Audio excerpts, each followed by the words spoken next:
interested in hearing all this business stories. So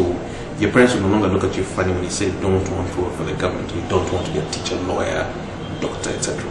Now it's getting to the stage where your parents will understand you if you say you want to be an actor because repeating numbers won an Oscar, right? They'll understand if you say you want to be a web developer because they've heard somehow of Facebook, of Twitter, etc. They'll understand if you say you want to be a musician. They'll understand if you want to say you want to get any of this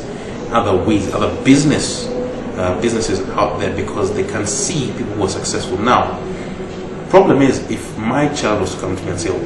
Dad, I want to be the next Mark Zuckerberg, I'll say Mark Zuckerberg is American and he's got a unique set of circumstances that led him to be successful. But if I have a story of someone who's made it doesn't necessarily need to be from Kenya, it can be from anywhere in Africa, where the set of circumstances is a lot closer to ours, then I'll say, if this person made it, then maybe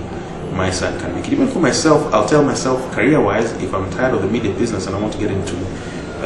business X or career X, if you can point me to people who have been successful at that, who come from sort of the same environment as I do, then it becomes legitimate. If these people are invisible, and our problem in Africa is wanting to be invisible, it's a huge problem, if you ask me, where no one wants to broadcast success for whatever reasons, then it becomes that much more difficult to tell someone, by the way, I would like to be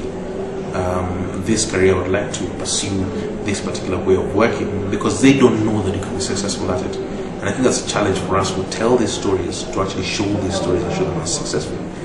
So if you have people who can come back and say, yes, I want to be this and I can be successful at it, and when they become successful, hopefully they want to tell their stories, and it sort of becomes a good cycle, as opposed to what we had a long time ago, where the only success stories you had in the village was a village teacher.